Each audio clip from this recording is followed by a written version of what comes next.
consentimento de todos, nossa aula é gravada.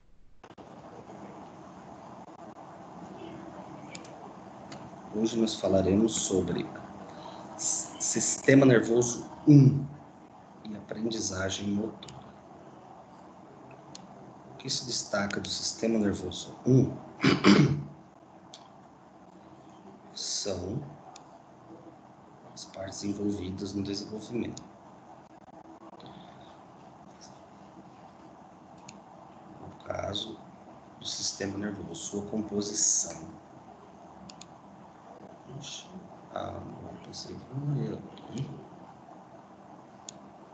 Vamos lá. Sistema nervoso 1 e aprendizagem motora. O sistema nervoso ele é composto através do nosso sistema nervoso central. O sistema nervoso central, por sua vez, é composto por células que executam as funções primordiais para o funcionamento do organismo. São divididas em neurônios e células neurônios. São células divididas em 3 partes principais: corpo celular, dendritos e axônios. O corpo celular, por sua vez, contém uma estrutura no núcleo citoplasma. O núcleo pode ser tanto vesiculoso quanto denso, assim como observado em células do córtex cerebral. Já o citoplasma possui abundância em ribossomos, retículo endoplasmático granular e agranular e complexo de Golgi. Essa região também é conhecida pelo termo pericárpio. Tal estrutura pode se apresentar em diferentes formas e com diferentes diâmetros, possuindo relação direta com a região onde está localizado. Em relação à função, o corpo celular, além de possuir estruturas para manter um bom funcionamento neural, também se mostra como responsável pela captação de estímulos, oriundo das sinapses.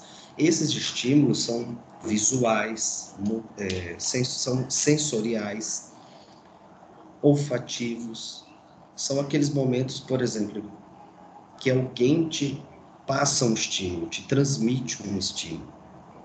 As sinapses, elas são os locais onde fazem a ligação do estímulo. Na região dos dendritos, temos derivado do grego, termo derivado do grego que significa árvore.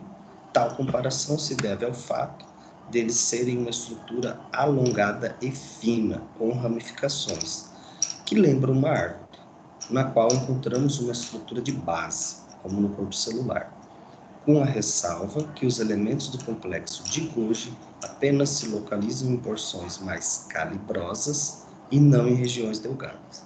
Essa região possui grande sensibilidade, permitindo a entrada e saída de íons, gerando diversas alterações dos polos, conhecida como despolarização, sendo essa excitatória e hiperpolarização um estímulo inibitório.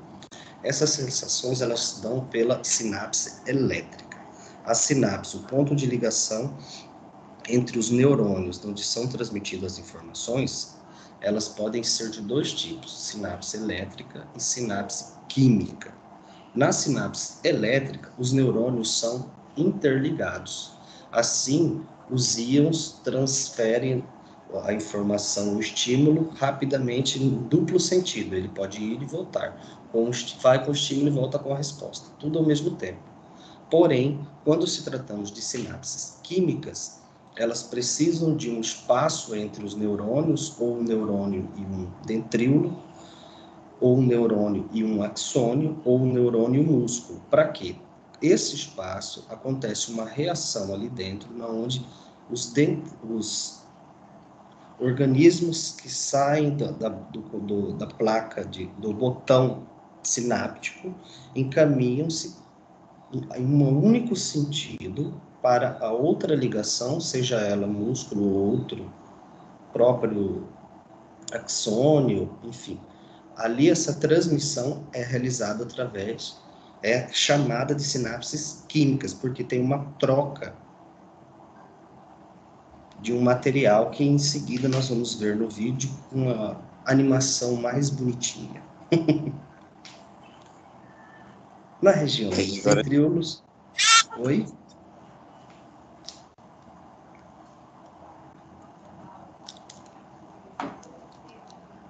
Quando tem essa troca de um lugar para o outro na sinapse química, ela precisa de um neurotransmissor. O neurotransmissor sempre sai do botão sináptico, botão pré-sináptico, e vai para o local onde é o botão pós-sináptico. Essa ligação é chamada de sinapse. Essa sinapse, ela tem a troca através de um neurotransmissor. Claro, isso é feito em milésimos de segundo. Na região dos ventrículos, termo derivado do grego, significa árvore. Tal comparação se deve ao fato deles serem uma estrutura alongada e fina, com ramificações. Imaginem um fio de luz, com alguns orifícios no meio dele. Esses orifícios são as ramificações, na qual encontramos uma estrutura de base como no corpo celular. Como a ressalva de que os elementos do complexo de Golgi apenas se localizam em porções mais calibrosas e não em regiões delgadas. Essa região possui grande sensibilidade, permitindo entrada e saída de íons, gerando diversas alterações nos polos, conhecido como despolarização, sendo esta excitatória, hiperpolarização do estímulo inibitório. Despolarização. Entradas dos íons sódio, aumentando a carga positiva interna. Lembrando que essa despolarização acontece apenas na sinapse elétrica. Hiperpolarização. Entrada de íons cloro ou mesmo saída de potássio, tornando a carga mais negativa internamente no caso do neurônio. Hiperpolarização também nas sinapses elétricas. O axônio é capaz de gerar uma despolarização intensa que inicia-se em região de canais de sódio e potássio. O impulso nervoso ou potencial de ação é chamado zona de gatilho. Células neuróglias. As células neuróglias estão presentes em maior quantidade em relação aos neurônios, estando dividida em astrócitos, oligodendrócitos, microgliócitos e células ependimárias. Os astrócitos e oligodendrócitos são classificados como macróglia e os demais como micróglia. Os impulsos nervosos e sinapses. Você já percebeu que diferentes neurônios e células da neuróglia transportam informações tanto do centro para a periferia, centro, sistema nervoso central, periferia, região de contração da musculatura, quanto da periferia para o centro. Quando você quer passar uma informação para um colega, você pode transmiti-la através do som, sinais, escritas, toque, por exemplo. No caso do sistema nervoso, a forma como a transmissão de informação acontece pode ser elétrica ou química, que é chamado sinapse. Tá lá, os estímulos são sensoriais, através de sinais, som, escrita, toque. Esses são os exemplos do estímulo, ou seja, visual. Muitas vezes você está dirigindo um carro, de repente você se depara com o semáforo amarelo. Quais são as duas opções? Ou você acelera para ultrapassar no amarelo, ou você freia o carro. Então, este estímulo do semáforo amarelo vai ser levado, vai acontecer uma sinapse entre os neurônios, vai chegar no córtex, no seu sistema nervoso central, no córtex, lá é emitido uma resposta, uma ação que você vai ter que fazer. Essa é a sua ação de resposta ao estímulo, passou pela sinapse, tanto na ida quanto na volta. O impulso elétrico é transmitido por um neurônio, estimulando a comunicação ou, como chamamos, as sinapses. que ocorre geralmente em terminações axoniais, podendo ainda ocorrer entre células neurais e células não neurais, ou seja, um neurônio e um axônio, um neurônio e um dendríolo, podendo ainda ocorrer entre células neurais e não neurais, as células que vão executar determinada função, sendo o músculo um clássico exemplo, ou seja, uma ligação entre um neurônio, uma célula neural e a musculatura, no qual a informação de contração é levada através de impulsos elétricos e sinapses até ele. Sinapses físicas são especificamente de comunicação intraneural e raramente ocorrem entre seres vertebrados, sendo, para isso, necessário um espaço intraneural com a comunicação que é realizada entre os canais iônicos.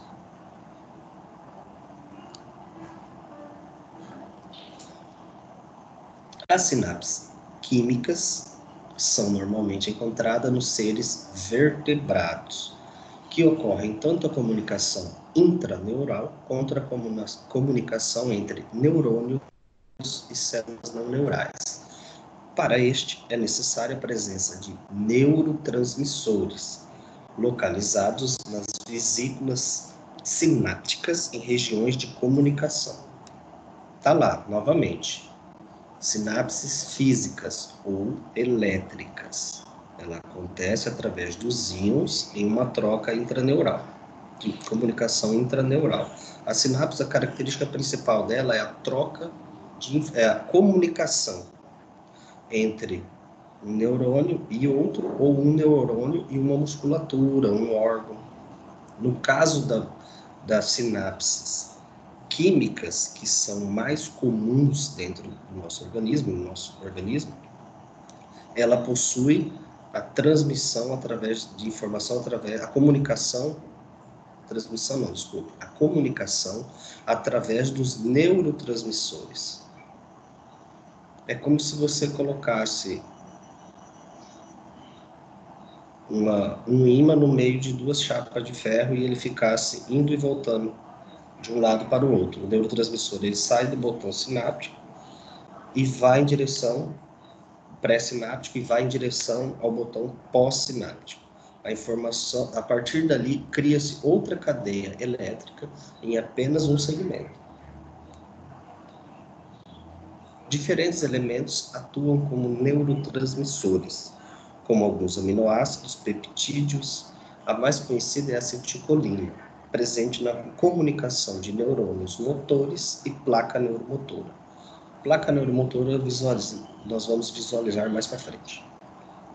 É importante citar que mais de um neurotransmissor pode estar presente em um neurônio. O tipo de comunicação química é conhecida apenas por possuir neurotransmissores em uma extremidade. Cadeias neurais ou engramas.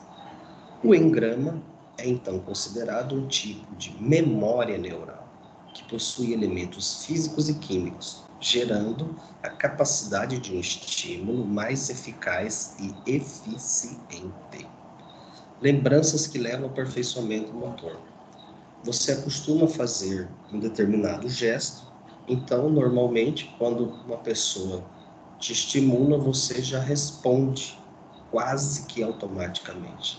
Essa lembrança desse movimento, ela é resumida, ela é lembrada pelos engramas. Por exemplo, quando você passa e dá um joia para alguém, automaticamente ela vai. Então, ali possui o seu movimento já tem uma memória neural. Vias de associação. São um conjunto de elementos neurais que possuem uma grande ligação com o engrama, ou seja, com a memória, uma vez que essas vias possuem função de alterar as respostas que são geradas, tornando-as cada vez mais refinadas a partir do aprendizado causado pelas conexões anteriores. Você pode compreender que a via de associação é o refinamento do sistema nervoso, gerado a partir de diferentes repetições e treinamentos de uma determinada ação, evoluindo para a criação de respostas espontâneas baseado em padrões pré-estabelecidos. É um movimento comum que você realiza constantemente. Então, ali você tem uma associação, refinamento do sistema nervoso gerado por essas repetições. Vias aferentes ou sensitivas e a sensação, receptores. Basicamente, existem dois tipos de vias de comunicação neural, aferentes e eferentes. Hoje nós vamos comentar sobre a aferente. As vias aferentes são aquelas que recebem a informação do sistema nervoso periférico e encaminha até o sistema nervoso central, ou seja, você recebeu um estímulo. Essa ligação entre o estímulo e o sistema nervoso central, ela é feita através das vias aferentes. Enquanto que as vias eferentes são as vias que recebem a informação do sistema nervoso central e conduzem até o sistema nervoso periférico, ou seja, as vias eferentes são as respostas do sistema nervoso central. As vias eferentes são as vias que recebem a informação do sistema nervoso central e conduzem até o sistema nervoso periférico, ou mesmo até os efetores, como os órgãos ou músculos. As vias aferentes são também conhecidas como vias sensitivas, uma vez que são elas que trazem informação dos receptores de sensação. A sensação é um conhecimento, ou seja, interpretação de um determinado estímulo. Logo, ela depende tanto da condução do estímulo quanto do seu recebimento, do seu reconhecimento. Se o indivíduo possui, por exemplo, os receptores de dor íntegros, mas a região central que identifica a dor está prejudicada, ainda que a informação esteja sendo conduzida pela via de dor e indique que aquela região está passando por um processo de sensação dolorosa, o indivíduo nunca irá perceber. Desse modo, irá agir como se nada tivesse acontecendo. Uma característica simples da perda de sensibilidade. Eu coloco na sua frente um objeto pontiagudo e peço para você, ou coloco em sua mão. Você, com os olhos vendados, vai perceber que é algo pontiagudo. Porém, quando eu peço para você apertar este objeto, imediatamente você vai identificar que aquele objeto te machuca. Então, você não vai apertar até se machucar. Você vai iniciar o movimento e vai parar imediatamente. Por quê? Você reconheceu que aquele objeto, mesmo você com os olhos vendados, que aquele objeto lhe proporciona dor. A partir do momento que você tem algum problema nas vias aferentes, você não vai perceber e vai continuar apertando. Outra situação, um objeto quente. Aproxima-se do seu corpo um objeto quente. Imediatamente você tem a reação de se afastar do calor excessivo. Um problema nas vias aferentes, você não sentirá esse calor e pode até se queimar. O mesmo ocorre de modo inverso. Uma vez que o indivíduo possui o sistema nervoso central íntegro, este apenas poderá identificar as sensações se estas forem corretamente levadas até ele. Você pode entender que apenas somos capazes de sentir algo se houver a correta interação entre captação de estímulo, condução e sua via de interpretação, gerando assim uma resposta posterior pertinente à situação, normalmente com a intenção de se proteger ou de se defender de determinada ação. Claro, estamos citando um exemplo de algo pontiagudo ou algo quente. Se o seu sistema nervoso central estiver íntegro, você imediatamente terá uma resposta de autodefesa. As maiores vias aferentes são via de temperatura e dor, propriocepção inconsciente, sensibilidade visceral e propriocepção consciente. Podemos ainda identificar as vias que penetram no sistema nervoso central, através dos nervos craniano, sendo as vias trigeminal, externoceptiva, trigeminal proprioceptiva, gustativa, olfativa, auditiva, vestibulares consciente e inconsciente e via óptica. Ou seja, todos esses caminhos onde são levadas as informações para o sistema nervoso central. Até esses dias, minha mãe teve um problema no nervo trigêmeo. Ela fez uma cirurgia recentemente porque fica muito estimulado, às vezes não existe o estímulo, mas a dor no local do nervo acontece. E devido a esse excessivo problema com a dor, ela teve que fazer uma cirurgia. É aquela situação em que a pessoa fica, o nervo parece que fica contraindo. Ela dizia que esquentava, que tinha hora que parecia que tinha uma agulha furando no local. Então, são essas vias aferentes que estavam com algum distúrbio, com algum problema.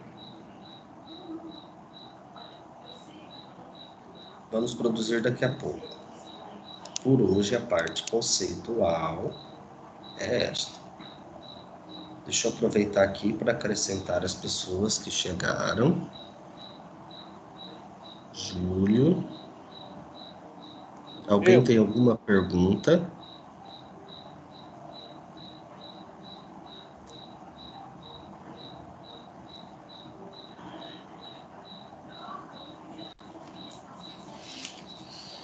Alguma dúvida?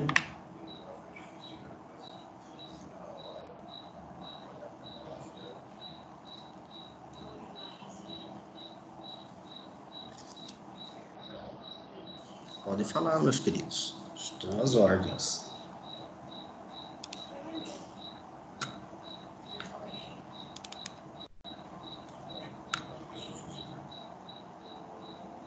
Nada? Tudo certo?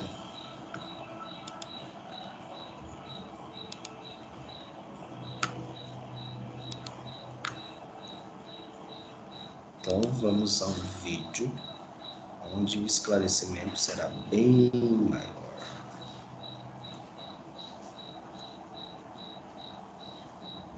Aí não apareceu aqui ainda.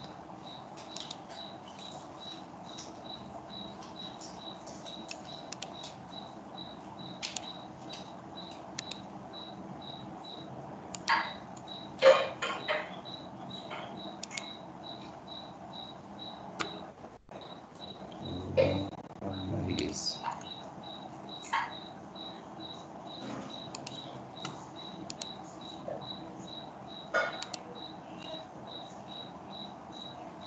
Não apareceu, né?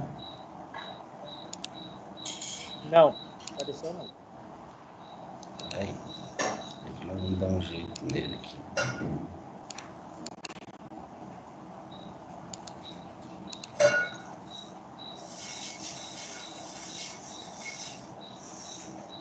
Fechar ele e abrir de novo.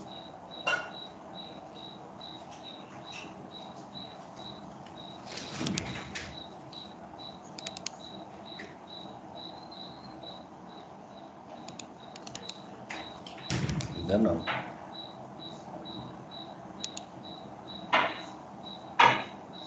Ai, mas tem hora que esse Teams aqui...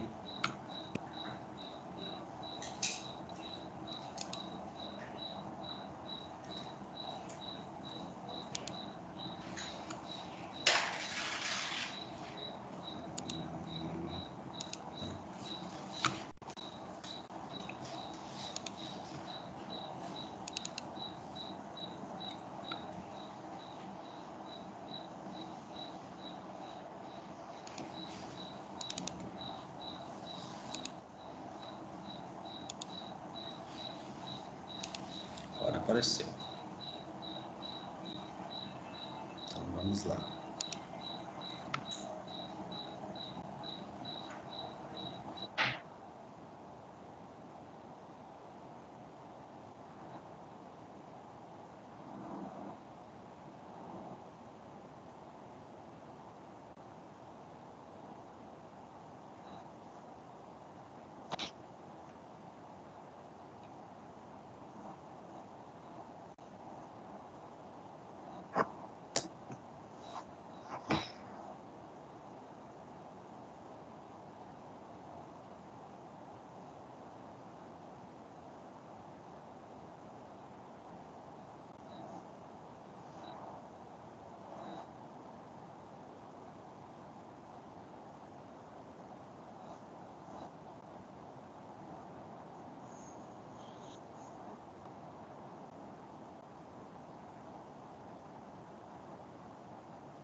Professor, tá mudo o vídeo.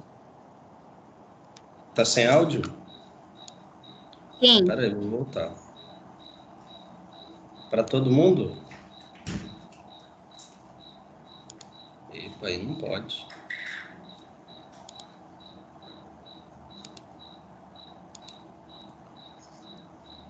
Vamos lá. Bom dia, galera. Meu nome é Rogério, está no ar mais uma videoaula. E a videoaula de hoje é sobre as sinapses. Então, tem 3 coisas que vocês precisam saber sobre as sinapses. Primeiro, a definição, né, o que é sinapse.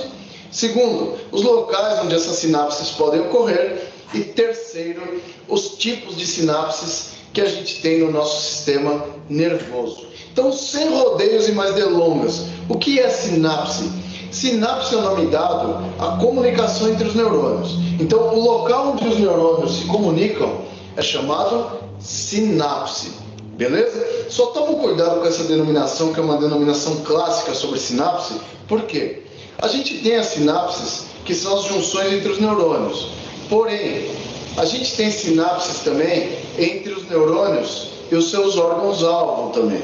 Por exemplo, os músculos são órgãos-alvo dos neurônios. Então, o neurônio tem que chegar até o músculo, certo? No ponto onde o neurônio se une ao músculo, que é a junção neuromuscular ou placa motora, então ali eu vou ter uma sinapse também.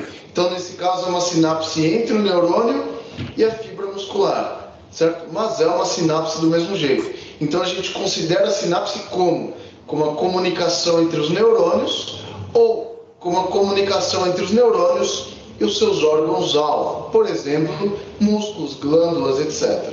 Tranquilo? Então, isso é o que a gente chama de sinapse. Onde podem ocorrer essas sinapses? Eu separei aqui 4 locais onde essas sinapses podem ocorrer. Então, se você não lembra o nome dos locais aqui, das partes dos neurônios, eu vou deixar a aula aqui linkada, e aí vocês assistem a aula antes, e aí vocês vão lembrar desses nomes, beleza? Então, eu tenho 4 tipos de junções aqui onde pode ocorrer a sinapse. Esse primeiro tipo é chamado de sinapse axodendrítica. Por que ela tem esse nome? Porque ela ocorre entre o axônio do primeiro neurônio e o dendrito do segundo neurônio. Então, por isso que ela chama-se axodendrítica. Esse segundo tipo aqui, ocorre entre o axônio do primeiro neurônio e o axônio do segundo neurônio. Logo, ela chamará sinapse axônica, porque é feita entre 2 axônios. Esse terceiro tipo é feito entre o axônio do primeiro neurônio e o corpo do segundo neurônio. Então, se eu tenho uma ligação entre o axônio e o corpo, lembrando da aula anterior que o corpo celular também é chamado de soma, essa ligação é chamada axossomática. E por último, eu tenho a ligação que é feita entre os dendritos, ou seja, entre o dendrito do primeiro neurônio e o dendrito do segundo neurônio. Essa ligação é chamada dendrodendrítica. Então, vocês viram que essas ligações podem ocorrer em várias partes do neurônio. Então, recapitulando, se ocorrer entre o axônio e o dendrito, axodendrítica. Se ocorrer entre o axônio e o axônio, axoaxônica. Se ocorrer entre o axônio e o corpo, axossomática. E se ocorrer entre os dendritos, dendrodendrítica. Então, estes são os locais onde podem ocorrer as sinapses entre os neurônios. Beleza? Então, as duas primeiras partes já estão concluídas. Então, vocês já sabem o que é sinapse e os locais onde ela pode ocorrer. Agora, a última parte é saber o quê? Os tipos de sinapses que a gente tem no nosso sistema nervoso. Basicamente, a gente tem dois tipos de sinapses: as elétricas e as químicas. Beleza? As elétricas ocorrem por impulsos elétricos, lógico. E as sinapses químicas ocorrerão através de um mediador químico, que é chamado neurotransmissor. Então, a gente só tem neurotransmissores em sinapses químicas. Beleza? O que são as sinapses elétricas? Essa aqui é uma representação de uma sinapse elétrica. Elas são a minoria das sinapses que a gente tem no nosso sistema nervoso e elas são bastante frequentes no nosso cérebro. Beleza? Como ocorrem as sinapses elétricas? As sinapses elétricas, elas ocorrerão através de junções comunicantes. Beleza? Junções comunicantes muito semelhantes àquelas que a gente tem na musculatura cardíaca, unindo as fibras musculares. Então, nesse caso aqui, a união que a gente vai ter entre os neurônios é feita através de junções comunicantes, também chamadas de junções gap, ou gap junctions, certo? Então, essas junções gap, ou junções comunicantes, elas são junções entre os neurônios e elas vão permitir o livre fluxo de íons para os dois lados da membrana dos neurônios, certo? Então, nesse caso, a energia elétrica pode fluir tanto desse neurônio para esse, quanto desse para esse. Ela flui nos dois sentidos. Então, as vantagens de se ter sinapses elétricas é que as sinapses elétricas são mais rápidas, a energia elétrica é muito mais rápida que a energia química, e ela permite o livre fluxo de íons dos dois lados da membrana. Ou seja, o estímulo pode ser desse lado para esse, ou desse para esse.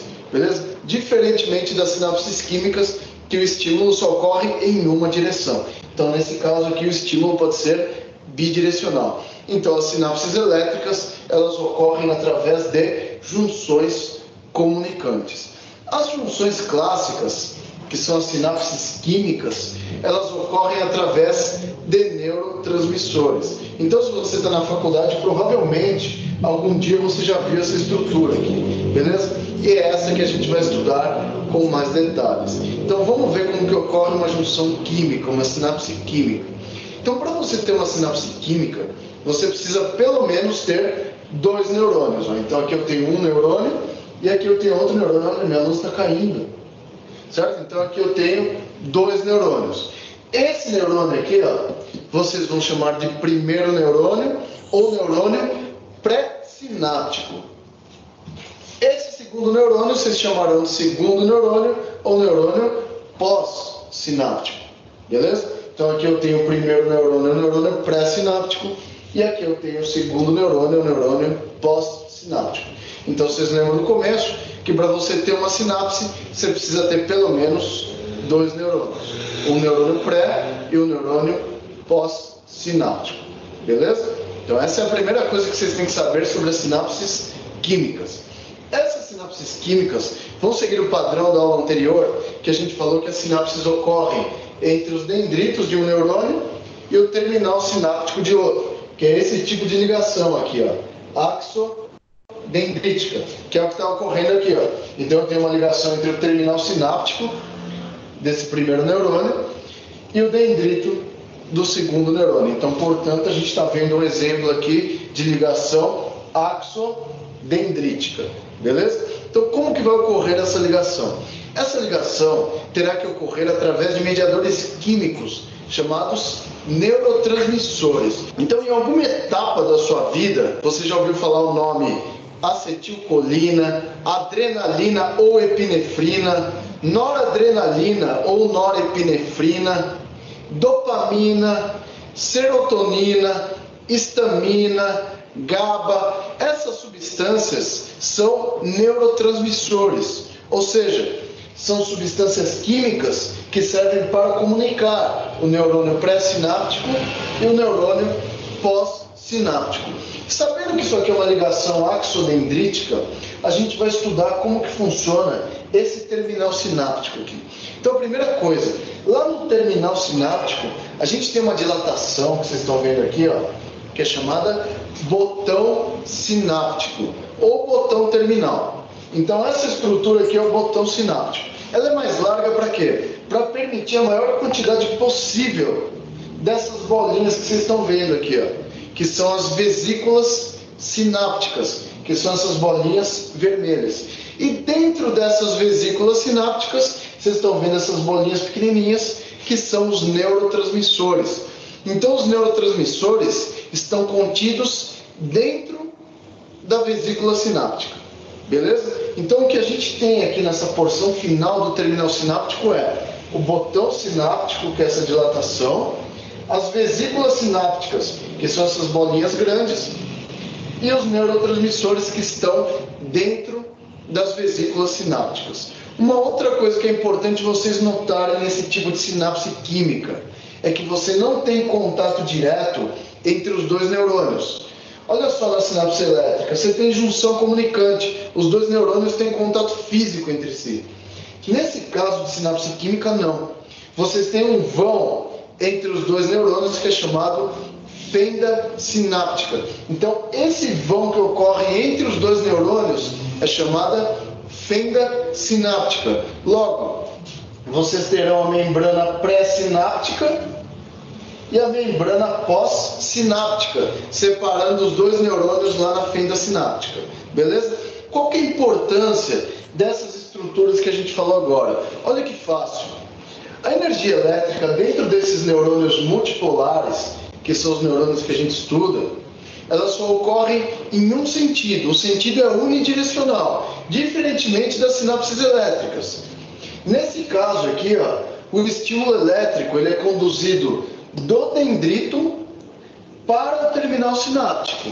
Então, a direção do fluxo elétrico dentro do neurônio aqui é do dendrito, axônio, terminal sináptico. Beleza? Então, isso é o que a gente viu no primeiro neurônio. Olha no segundo, dendrito, axônio e aí lá o terminal sináptico. Beleza? Então, nesse caso de neurônio multipolar, que são os neurônios motores clássicos, o sentido é unidirecional, beleza? Sempre do córtex para o músculo, tranquilo? Então é isso que a gente está observando aqui. E como que vai ocorrer essa sinapse química? Olha que legal, em alguma etapa da sua vida, você já ouviu falar que a energia não é criada nem destruída, e sim transformada. Então, quando vocês estudam as sinapses, vocês conseguem verificar isso com clareza. Por quê? O que percorre a maior parte do neurônio, né, que é o axônio, é energia elétrica. Só que quando essa energia elétrica chega aqui no terminal sináptico, ela vai ser convertida em energia química. Ou seja, aquela energia elétrica que percorreu o axônio, quando chegar no botão terminal, será transformada em neurotransmissor, certo? E esse neurotransmissor fica guardado dentro da vesícula sináptica. Aí essa vesícula sináptica, ela faz o quê? Ela conduz os neurotransmissores e quando a vesícula sináptica se fundir a membrana pré-sináptica, ela abre e libera o neurotransmissor na fenda. Quando ela libera o neurotransmissor na fenda sináptica, eu vou ter uma grande quantidade de neurotransmissores na fenda sináptica. E esses neurotransmissores vão se ligar a receptores localizados na membrana pós-sináptica. Então, na membrana pós-sináptica, eu tenho receptores para acetilcolina, por exemplo. Então, toda vez que a acetilcolina for liberada aqui na fenda sináptica, ela estimula a membrana desse neurônio e esse neurônio vai começar a conduzir impulsos elétricos, certo? Então, é aqui que vai ocorrer essa sinapse química. Então, como que ocorre essa liberação do neurotransmissor? Fácil, ó, recapitulando. Eu tenho a vesícula sináptica contendo o neurotransmissor. Quando essa vesícula sináptica anda e se funde a membrana pré-sináptica, ela libera o neurotransmissor na fenda e esse neurotransmissor estimula a membrana pós-sináptica.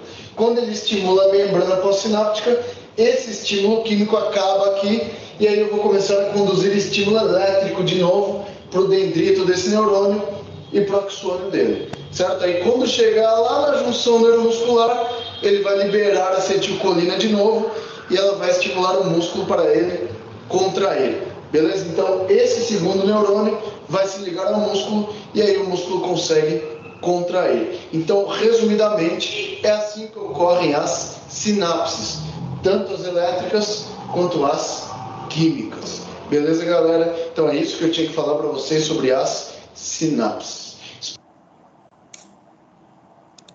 Bom, né?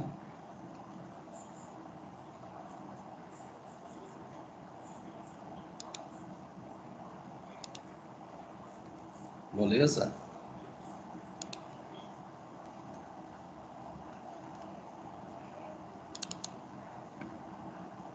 Sim ou não? O que está faltando para nós agora é visualizar isso aqui. Ó. Não. Difícil, né? O primeiro impacto é assim mesmo. Tô com a cabeça doendo até agora, professor. Ô, loucos. Isso é novo. Nós falamos a mesma língua, nós falamos a mesma coisa aqui hoje. Aqui, ó. Terminal axônio, essa estrutura de um neurônio. Tá embaçada a imagem. Ainda tá? Eu aumentei. É, tá embaçado. Tá embaçado. Então, na hora que diminui, fica melhor. Vou diminuir aqui, vamos ver.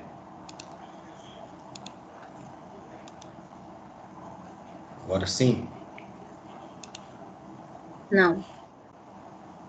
Ainda não? Piorou. Sério? Puxa. É, tá um pouco desfocado.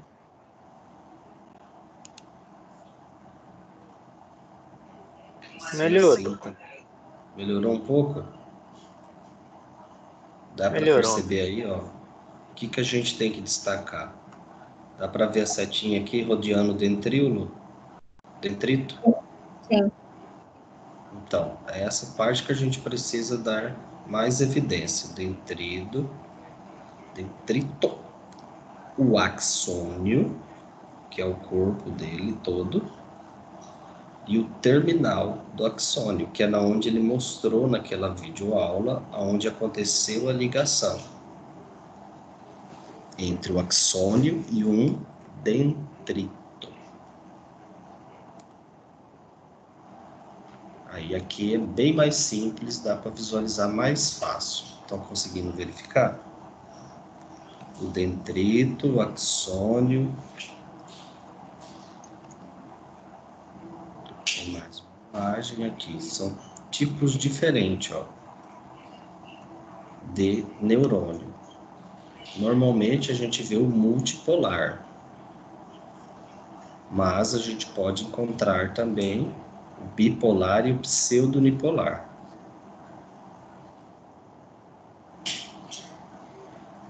Aqui deu para ver?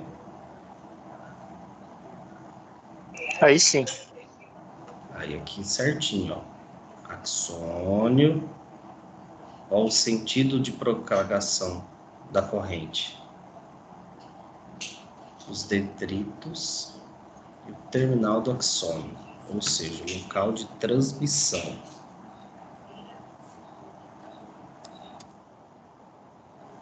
Aqui a comunicação entre os neurônios, ou as sinapses, de maneira diferente.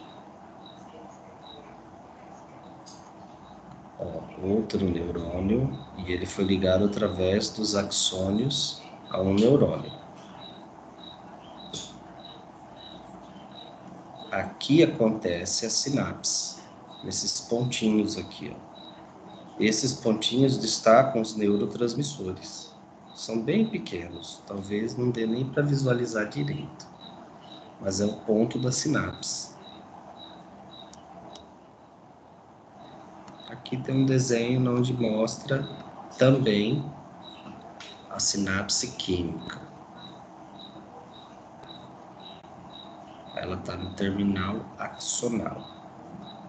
Olha aqui do lado, nesse quadrado, essas bolinhas se locomovendo de um lado para o outro, no sentido de cima para baixo. Essas bolinhas azuis, que vão ligar aqui embaixo, são os neurotransmissores. Eles vão se encaixar na célula pós-sináptica, acontecendo assim uma sinapse química.